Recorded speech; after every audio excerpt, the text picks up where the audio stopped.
Sa ngayon ay kanya-kanya raw muna ng pag-focus sina Isabel at Miguel sa kanilang trabaho, kaya hindi sila ganoong nakikitang magkasama sa mga social media posts nila. Nachismis tuloy na break na raw sila.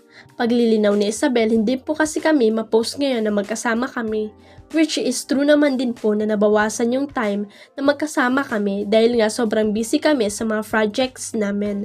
Pero porket hindi kami nagpo-post, hindi kami nag-uusap, hindi kami magkasama, definitely nag-iba lang talaga yung focus namin sa ngayon. Pero we'll still make sure na priority pa rin namin yung going strong po. Happy, very happy. Hindi lang din sila ganon ka-open sa publiko ng kanilang relasyon. Syempre, there's still part na we want to keep for ourselves naman din.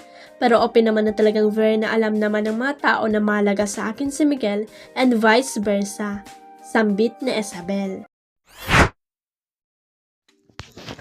Usap-usapan ngayon sa social media ang isa sa mga TikTok videos ng aktres na si Yassi Pressman habang nagsasayaw. Marami kasi sa mga netizen ang hindi agad nagkilala ang aktres at napagkamalan pa itong artista. New TV si dropping tonight, guess what? Saad ni Yassi sa caption ng kanyang TikTok video noong Biyernes, March 21. Makikita sa video ang husay niya sa pagsayaw sa musikang Gas Pedal and Sage the Gemini. Chika ng mga netizen sa comment section, parang nagbago na raw ang itsura ng aktres at hindi na nila ito nakikilala bilang si Yassi. May mga komento pa nga kung saan inakala nilang si Maris o di kaya si Bianca Libera ang nagsasayaw. Di ko nakilala si Yassi. Ako din kala ko new show ni Maris.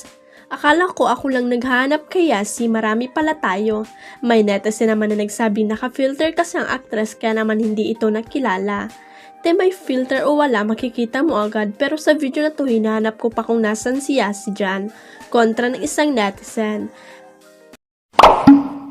Huwag kalimutang i-click ang subscribe button at i-ring ang notification bell para sa latest at legit chika updates.